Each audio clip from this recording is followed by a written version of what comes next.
Conducting's about sex. It's ritualistic. It's about animal instinct.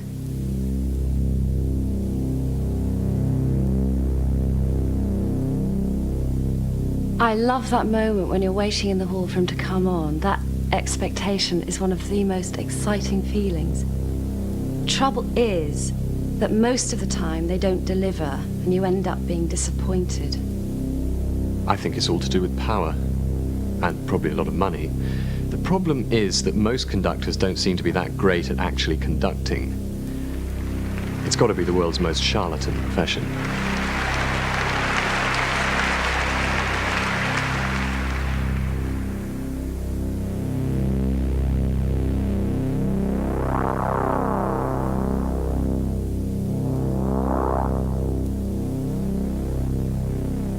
A great conductor knows how to galvanize his forces in such a way that the masterpiece comes alive. It's the conductor who either pulls the reins or lets the orchestra play. It's when to let them play and when to dominate them. You know in your head what you want. Now the question is, what you have here, how much you can put across to the musicians, who regard you at the first moment as sort of strange, hostile animal.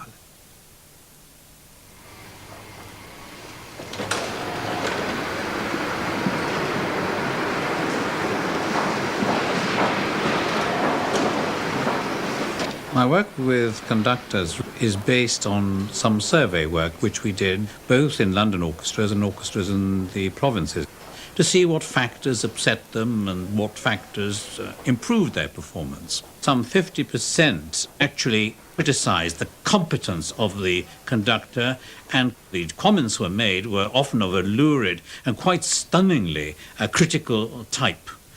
So that they were often described as being vicious or sadistic. I think that a bad, aggressive, unhelpful conductor will always produce in players a feeling of insecurity and nervousness. In my case, it's led to a nervous breakdown. And I'm not the only one. Many of my orchestral colleagues are suffering in the same way. Day after day, month after month, I play for conductors who don't know some of the world's most famous music. Music which I've grown up with since I was a boy. And I play in a well-known symphony orchestra, so I'm not talking about little-known conductors. I'm talking about really big names.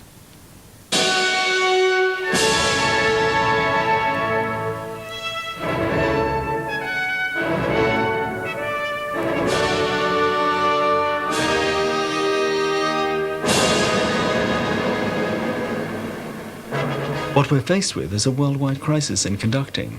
Ask players in any of the better orchestras how many conductors they like working with, how many they actually respect. And the answer will be 2, 3, 4, maybe half a dozen at most, which means that players in the best orchestras are spending most of their time working with conductors for whom they have no regard, and times working with somebody they consider an absolute charlatan.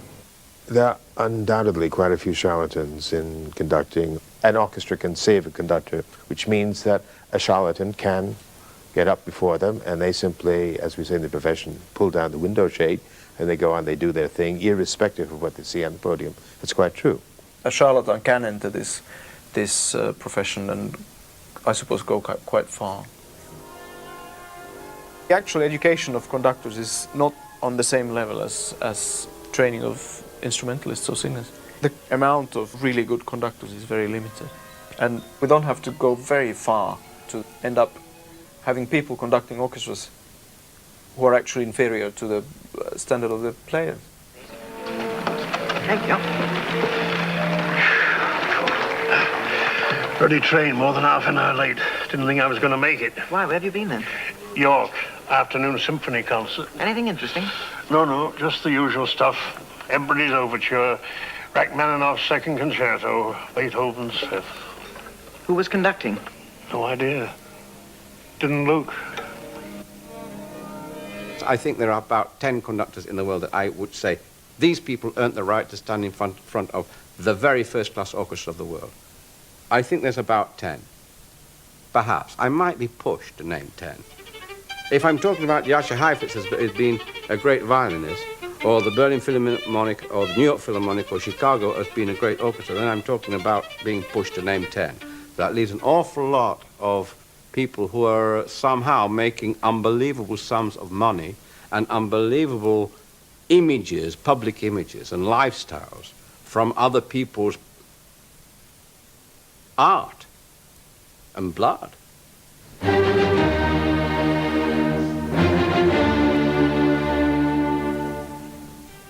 In the United States alone, there are 1,500 orchestras, 950 of them full-time professional orchestras. Are there 950 conductors capable of being able to stand on 950 podiums and create excitement to individual audiences? No. There is a kind of range of competence now, which maybe 20, 30, 40 years ago would not have existed. I think people took for granted that a conductor, when he was in an important position, had risen to the top of the tree, knew his job inside out. But nowadays, I think you find conductors emerging virtually from nowhere and suddenly landing big recording contracts and, because of their big recording contracts, jobs with major international orchestras. The amazing thing about the London orchestras, though they're all great orchestras, is that they exist in a sort of a free market, and anybody could come and conduct a London orchestra if they had enough money to buy the orchestra's time. I can remember being quite naughty the first time I came up against this, and the trouble is when they get too big for the boots, you know, you're prepared to put up with it, but when they start to have a go at you and who's keeping on at the brass, you know, why don't you play with my beat? Why don't you play quicker? And I said, well, you know, well, if you move your hands faster, then we'll play quicker. And I'm trying to be helpful, of course. Everybody corpsed, and, you know, he felt deflated, and I got a telling off from the council. You know, this chap's worth quite a lot of money to us this week or so. So I mended my ways.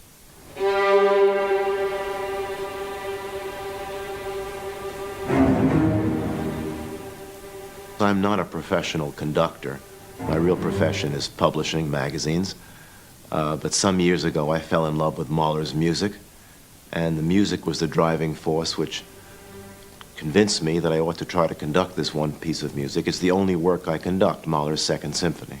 My sense is that many musicians are very dissatisfied with the problem of a lack of preparation by conductors. And I really think that the interesting question to ask is, how is it possible that some of the most famous conductors do not conduct Mahler very well? It can't be lack of technique, it can't be lack of skill, it can't be lack of musicality, it can only be that they haven't done the adequate preparation. That conductors get away with not knowing the pieces well enough is simply because of the situation of the business at the moment. To which orchestra you ever come, you always hear the same sentence: we don't know who we should take as music director or as guest conductors. There are too few really good people around. And I think that's the reason why so many get away with it. Just know, because the business has to go on.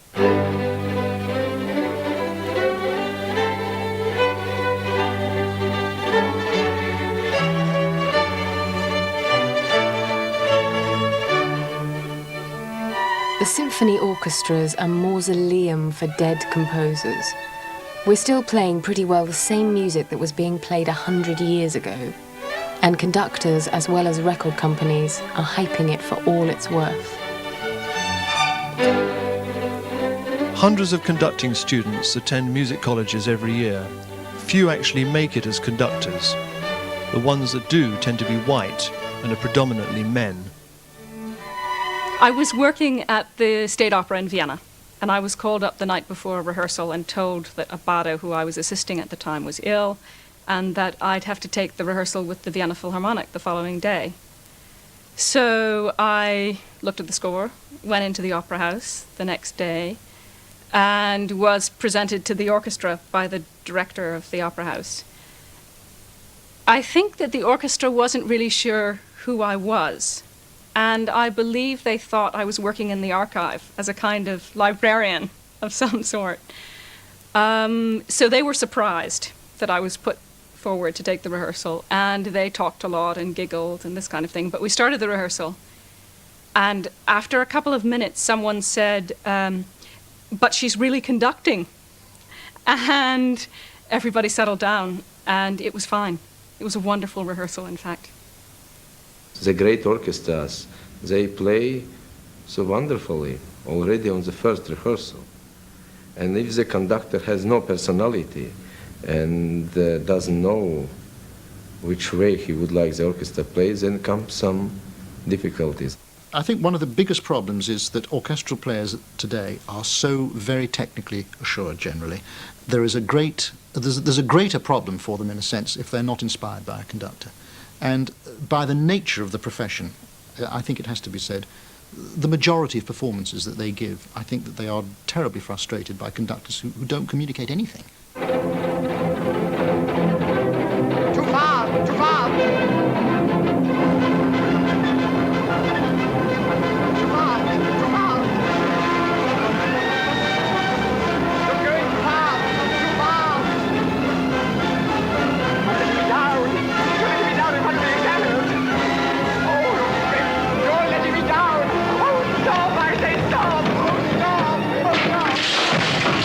I'm always inviting the rumored talent. Then I ask the orchestra, did you like him? Most of the time the answer is no. And if the orchestra doesn't like the person, I will not call him back. Even if their critics are good and he's not too expensive and etc. And it's a real problem.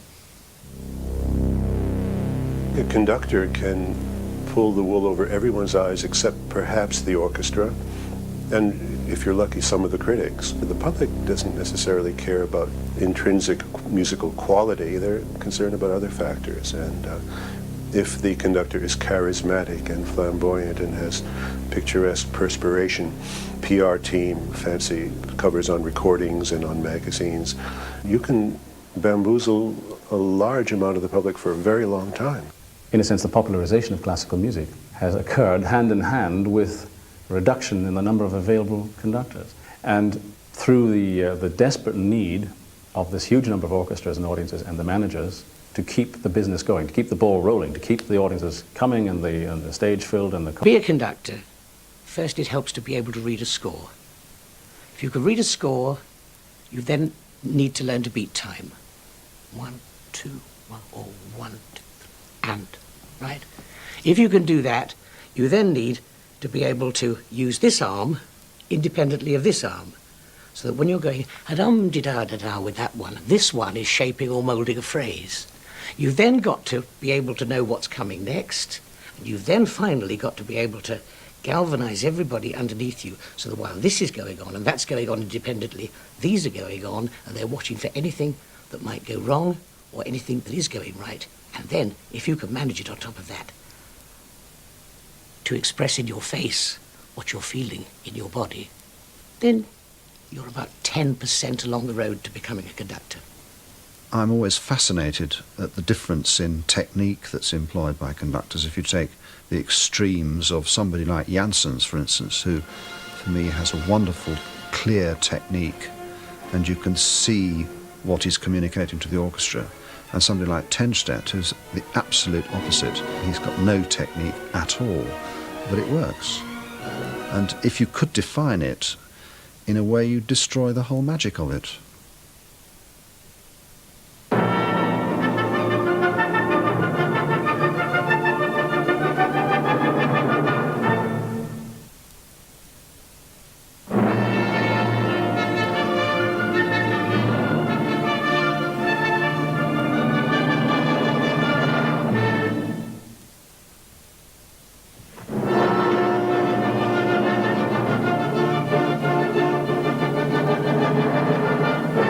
Conducting is a combination of emotion and technique. Music is emotion. Music is also a series of notes bound together according to a composer's concept.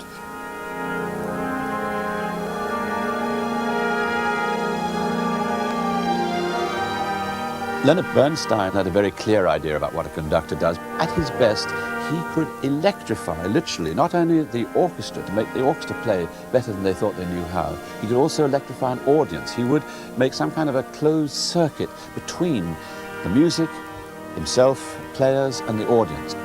Conducting is a kind of holy expression, and Bernstein understood that. Music was created to express something. The question is something being expressed. That doesn't mean that you have the most beautiful pianissimo or that this is the fastest or the slowest ever. It means that something is being expressed. You know, that's very rare because mostly in our period, most conductors are like fast Italian sports cars. You know, sexy, fast, loud, and that's it. You know, a good ride, but not really with a larger world of meaning. And I think we really have to get past that point where the conductor has been venerated as this absurd, overproduced, overpromoted figure. Because, you know, frankly, there are more important people in the room, or equally important people in the room, you know, and it's really now time for us to be liberated from the tyrants.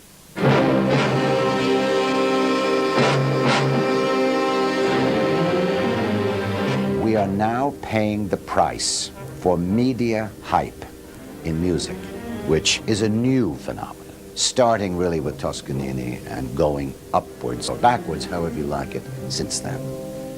Toscanini was actually one of the first real media experiments in big-time classical music promotion on the part of the National Broadcasting Company. As you may know, Toscanini was until 1936 the music director of the New York Philharmonic, and then he retired. David Sarnoff, who was the chairman of RCA, and RCA owned NBC at that time, was a music lover himself and liked the idea of bringing back the most attractive public performer of classical music of that time. And so his conducting was built up into this huge myth that there was nobody in the world like this man. His personality lent itself to exploitation. The mysterious, the great maestro, the temper, all of the things that went with it. But he manipulated the media. The media didn't manipulate him. He knew exactly who he was.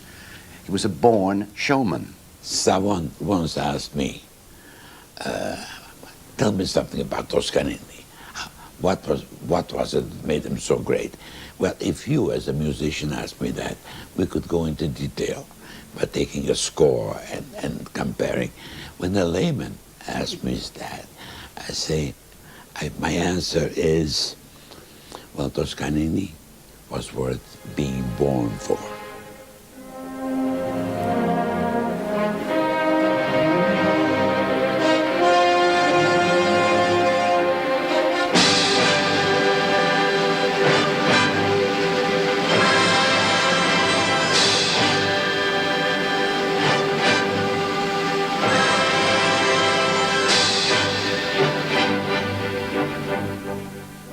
He was presented to the audience not only as this brilliant conductor, the greatest, of course, but he was also presented in publicity as a regular guy. It was said that in his off-duty hours later on, he used to watch television, all in wrestling. He was a regular guy just like everyone else, but happened also to be the greatest conductor. He brought a kind of determined efficiency which exactly matched the American feeling of the time. That is go-getting, mass production, money-making, enterprise culture. Toscanini epitomized all these qualities in music, so he was the ideal musician for the Americans at that time. At the moment when Toscanini was at the summit of his fame and popularity at the end of the Second World War, a British record producer called Walter Legge set off on a Harry Lime-type manhunt to rummage among the ruins of the Third Reich for conducting talent that he could apply to a new orchestra that he was forming in London, the Philharmonia. The man he found was Herbert von Karajan. Karajan was raised and moulded during the Third Reich. He was an enthusiastic early Nazi. he was also conscious of the need to control media, not just in the way that Goebbels had done in Germany by total censorship, but in the way that Toscanini had done in America by an orchestration of adulation. When he later went into projecting his own image, he was very careful to control all photographs that appeared of him, not just on record covers, but in newspapers as well. He would always be backlit, underlit, as if by Leni Riefenstahl in her film of the Nuremberg rallies. When he started making films of himself, he applied the same techniques, the same lessons, the same concentrations. His idea of of these films was to build basically a monument to himself. And when one wondered and had the temerity to inquire, who would be interested in these films, he basically said people who were interested in becoming conductors. And so if it was a 50-minute piece, he was on the screen 40 minutes. And there would be occasional shots of the rest of the orchestra, and he would say, oh, no, we don't want this guy, he's ugly, take the camera off, take that out of there, or the bassoon he thought was an ugly instrument. We don't want any bassoon shots. And basically, the films that he was making were definitely a way to immortalize himself. Karajan was this sort of a marketing genius. He lived for it. He had a very concentrated life. He did not go all over the world just guest conducting. He did not, I don't think he even charged very high fees when he conducted. But his main, let's say, obsession or purpose in life, musical life, was to propagate his electronic image.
I went to the American Documentation Center in Berlin, and I got a Xerox of a card that was a party membership card that said Herbert von Karajan on it.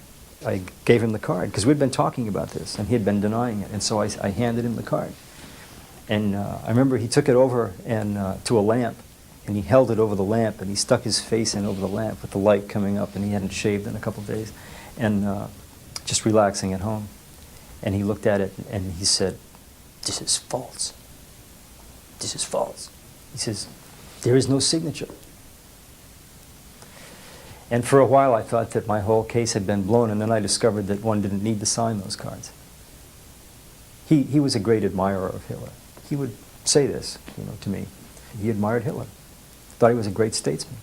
Karajan was a great conductor, no doubt. He was a wonderful rehearser, and he was somebody who really could achieve things in a very short time, and he had his certain kind of style. But I don't think Karajan has ever been a Nazi. I don't think so.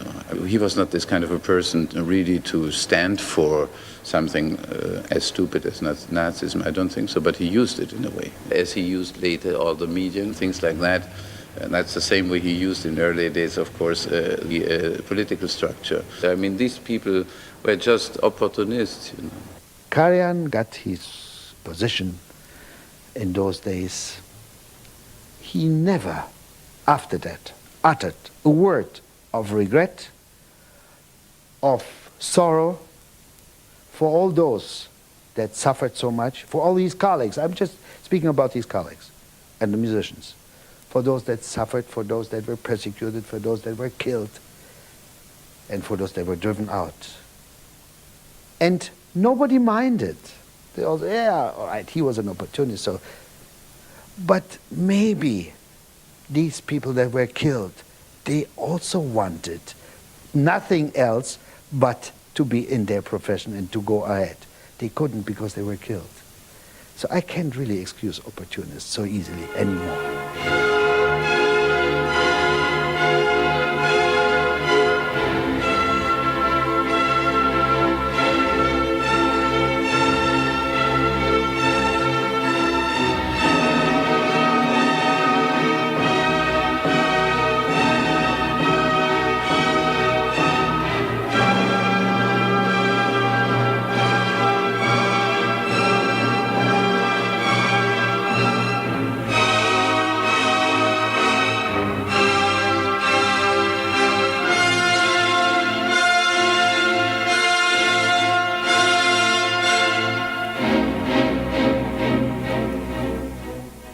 The name Karajan actually became not only a symbol of a godlike conductor, but also Karajan became a symbol of classical music, orchestral music being available for people who didn't have direct access to concert music, but they could go to the supermarket or the record store or bookstore and buy a few Karajan recordings. And in this respect, he did a lot of good. But I think one of the problems, of course, is that now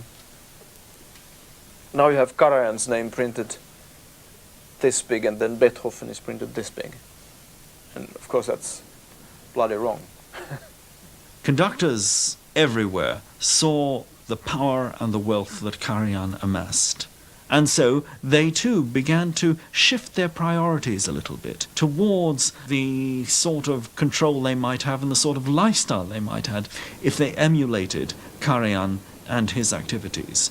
When the focus of the attention of leading conductors is diverted from making music into making money, then the profession as a whole is invariably weakened, and the quality of music as we experience it is undermined. Many of our friends who stand on the podium and get paid more than an entire orchestra. I think that there's got to be something very loopy in the whole profession. I can make anywhere from, I don't know, $6,000 to $10,000 a night if I want. Depends on the particular orchestra. Depends on the relationship I've had with that orchestra over the years. Again, if you appear many seasons running, you just escalate your fee, or the agents do that, it goes up. And it gets to a point when you've appeared 14, 15 years with an orchestra, you're making a good living.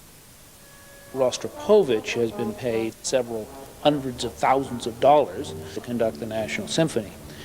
I was in Washington for 4 years at the National Endowment for the Arts, and during that time I would say of all the performances of the National Symphony, maybe 2 or 3 had sold out, and the rest you could buy tickets up to the moment of the concert for whatever price range.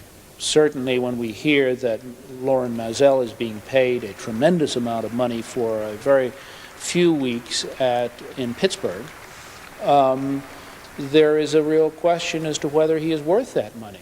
In the cases of the music director, it's public knowledge how much they earn. The government will release those figures of a non-profit institution. We can have access to them, and we know that at the time when the orchestra is pleading poverty, they are paying $50 zillion to the genius on the podium, and that may not be a useful bit of information for those who are trying to raise funds.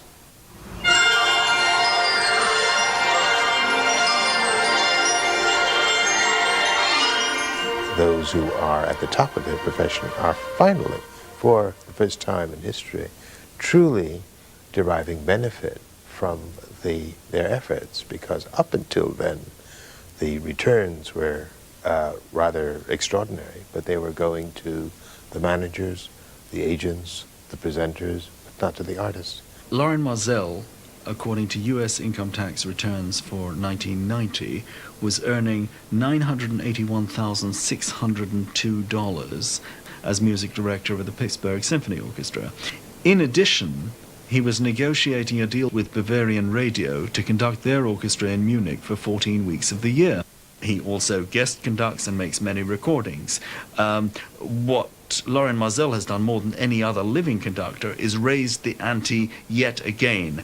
After the publication of his deal with Bavarian Radio, the other conductor in Munich, Sergio Celibidache, a very revered figure, demanded parity. It was simply unthinkable that another conductor in town could be earning more than he was. And so the fees and finances of conductors have continued to multiply even as their numbers have diminished. I am in this profession for the love of the music, not to earn money, really. The fact that I earn considerable amount of money is because I'm vain. Because why should I earn less than so-and-so?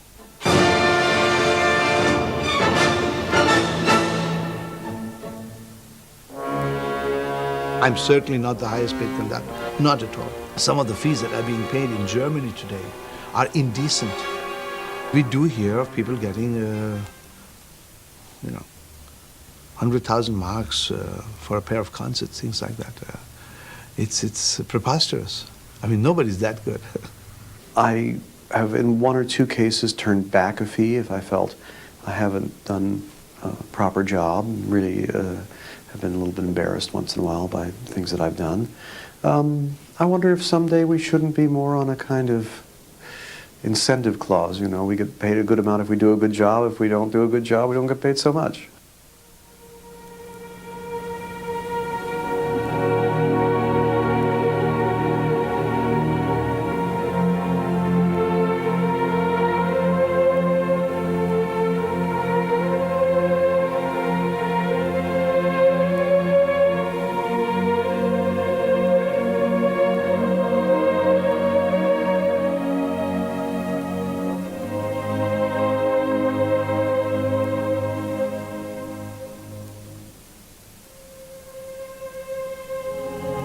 I'm not one of these people who believes that musical figures should be paid the same as sports personalities.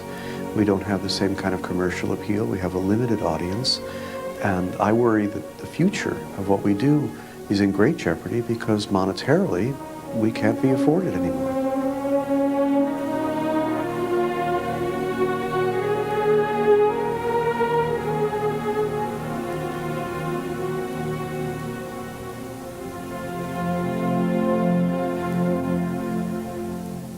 Only the conductors who really make box office deserve to make as much money as they make. And this was the case in Karajan's case, was the same case in Bernstein's case, and that's it. Yeah? All the other ones cost money. Traditionally, a conductor would have one orchestra or one opera house with which he would spend most of his life. It was like a marriage. He might have other bits on the side. He might even have a permanent mistress in another city. But the commitment was there, and it lasted until death did them part, or until divorce, and he moved on somewhere else. That was the commitment on which great music was made. Come the jet age, and certain agents suddenly realized that they could split their conductors into twos and threes. They could make them music director on 3 continents at one and the same time, so that the conductor would be earning 3 very large salaries and spending no more than 3 months of the year at any of his posts.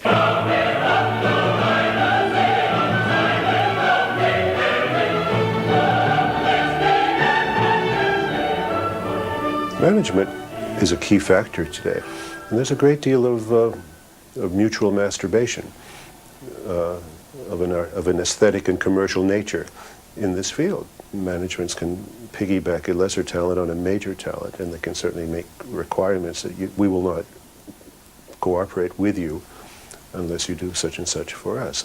I think the days when the primary consideration was art are long gone.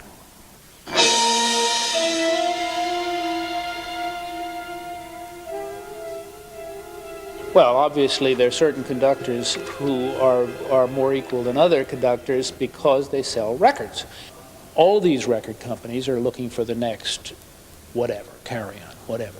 And obviously if they find somebody that they think is that, they will market him as hard as possible. And they want to market him both in terms of the records and in terms of appearances. I cannot imagine a single record company that does not want to get another 2 or 3 people in there. And if they smell out that there's a conductor that is going to be coming along, they're going to run like crazy for him. One of the most interesting phenomena in the last 15 years is the rise of the Italian composer Giuseppe Sinopoli. Now, at the beginning of the 80s, his name was known perhaps to a handful of contemporary music buffs. Then suddenly he had a recording contract as a conductor, and then in 1983 he was appointed principal conductor of the Philharmonia Orchestra, after having done, I think, only one, but certainly not more than a handful of concerts. And what worries me is that nothing that I've heard has suggested to me that this man is one of the major conductors in the world and should be leading an orchestra with such a great tradition. And it seems to me extraordinary that this can happen in what was once regarded as the musical capital of the world. I think media hype and attention makes it altogether possible for mediocre talents to stand on a podium and create something resembling a sound, because so much can be glossed over in a recording studio or glossed over in making a film or corrected somehow electronically, or all the mix and magic and voodoo of modern communications. I think that the reason why most classical concerts, the standard repertory, why these concerts are so boring or average, is because most of the star conductors who give them are using these concerts as rehearsals for the recording session the next day. And this is a big problem, that they have big record contracts, and orchestras need these record contracts as well now. That the public performance doesn't really matter very much. It's the CD and the advertising for it in the magazines that actually matters more. And so, in one sense, the conductor has this extreme power and earns a lot of money, but in fact they're just the front men for the very powerful major record labels.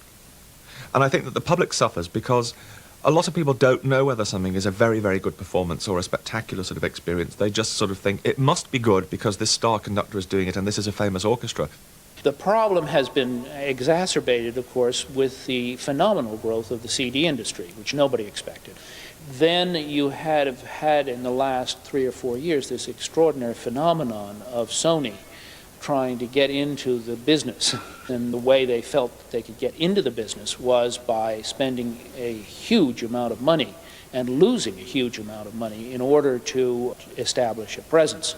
And a lot of conductors have gotten a lot of money, and they hope it's going to continue forever. I cannot see this continuing forever because I cannot imagine that either the Polygram Group or Sony or the allied figures, EMI, Bertelsmann, RCA, whatever, are making any money at all on this. And eventually somebody's going to have to say no.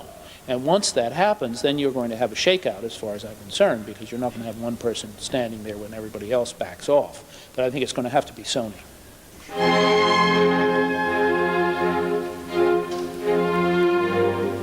Norio Oga, who is president of Sony today, is a part-time conductor.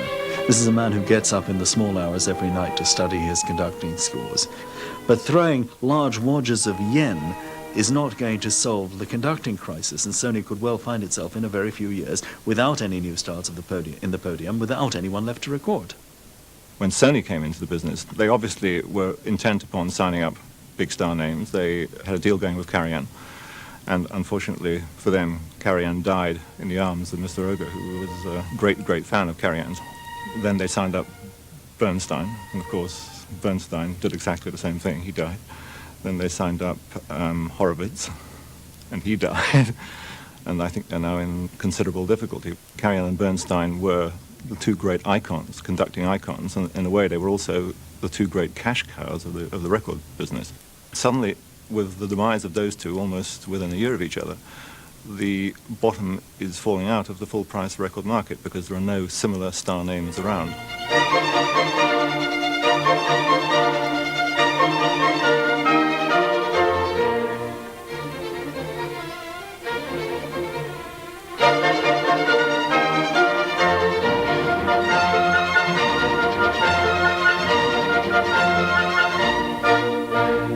What is happening now? You have, first of all, schools in which they learn to conduct. So what's happening there? They stand in front of mirrors and make their movements, you know, and that's the way they learn conducting. I know of a lot of young conductors who conduct and have nice movements, they can't even play their scores on the piano. They can do nothing. That's one thing. The other thing is we have these competitions. Now, everybody knows about these competitions. All right, I'm against all these competitions to begin with. It's like Olympiads, you know, Olympics, who plays faster and more perfect and more perfect. But all right, with instruments, with instrumentalists or singers, you can at least find out, okay, there's some tremendous genius or tremendous talent playing the violin or so. But with conductors, that's why we have so many conductors now. We never had so many before, and yet so very few. In our time, it is usual that there come young conductors and they have heard 4 or 5 CDs. And they learn and they make copies. And that's not the right way. With a conductor today, their first Tristan is recorded and a video is made of it and it's over with. You know, we never heard Furtwängler's Tristan till he had conducted Tristan about 700 times. And after a while, there was an interpretation there. You know, I mean, I think one of the problems for young conductors is this need for instant results. You know, and frankly, that's not part of our business. It's come to the point where there are very few concerts or opera performances that you can go to in expectation of hearing an outstanding performance. Perhaps an occasional Carlos Kleiber or Klaus Tenstedt or George Scholti. But these are rarities. They're representatives of a fading breed.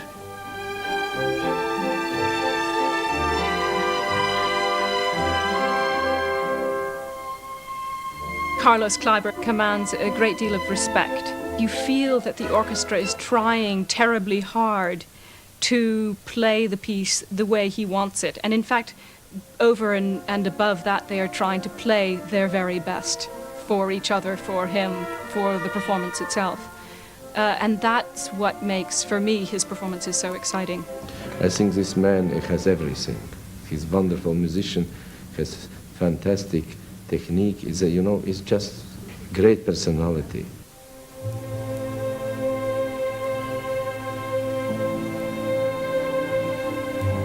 Klaus Tenstedt is special. That is, he's one of the greatest conductors in the world, I think, because he molds the music in an organic way that seems totally natural. It's a gift which he can transmit to the players, and of course the players produce the sound, the performance goes on, and the public hear something special. Even if they don't know much about music, I think they realize they're hearing something special.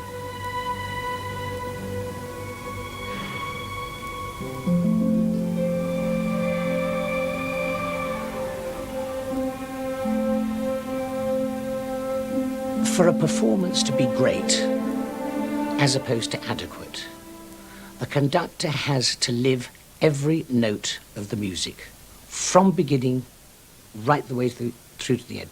He has to have a total passionate commitment. He has to feel every bar. And that's why, for a lot of conductors, for people like Tenstedt, it's a very draining experience to conduct, especially if you're not in particularly good health. You have to have that element. You look at Toscanini on film.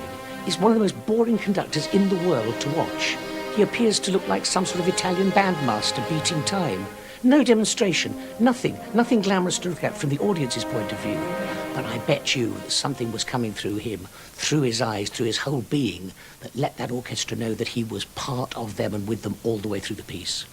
We have been fortunate in the past to have had a whole generation or 2 generations of major conductorial figures. You cannot manufacture a conductor. You cannot fake a conductor. You cannot create a personality of modest talent into a supposed major interpreter. It doesn't work. These questions would never be asked 2 generations ago because everybody knew then that conducting was a slow, maturing process. Conductors took responsibilities for their orchestras, shaped those orchestral instruments the way they envisioned the music they wanted to do. That is almost a thing of the past. Today we have much more orchestras than ever before. It's a worldwide phenomenon. We have hundreds of orchestras in the world, symphony orchestras, or thousands probably. I don't dare to count it. And some of them is marvelous. So the profession became, on the one hand, more difficult because the people are expecting more from you. On the other hand, it's much more easier because you can conduct all over the world good orchestras. We are in a period where we have supreme technical excellence, where performances are as polished and as well performed as we have a right to expect. In many ways, better than they were in the golden days. But technical excellence doesn't mean interpretive excellence. I do think the chances of a real individual performance emanating from the podium are less good now than they were 30 years ago. I think an empty musical performance is a waste of time. I'd rather hear a lot of mistakes and have music move me than hear a brilliantly articulated performance that says nothing. And we hear a lot of those now. Quite a few of my colleagues are really quite famous, and they've done nothing for music except bring it to the state we find it in many corners of the world. That is something which is totally dissected and removed from the needs of people to hear in music reflected their own feelings and their own emotions, and to have the feeling that they've participated in an experience which is going to change their lives. So we need a generation of conductors that are able to communicate meaning, not just the formal terms of music making, who themselves are courageous figures who stand for something and have a civic profile, the same way Toscanini could defy Mussolini. And it was a public gesture of an artist that had enormous political, social, and moral consequences. Because Toscanini knew that a Beethoven symphony wasn't about do we follow the metronome marks or not. It was about defying tyranny, for example. And that as an artist, one was a complete being, a social and a moral being as well as an artist. That's the task now for conductors. We need conductors who can stand up and say something in this world that is falling apart in front of our very eyes, and use this fantastically precious classical repertoire that we have as a way of conveying the highest aspirations of a society.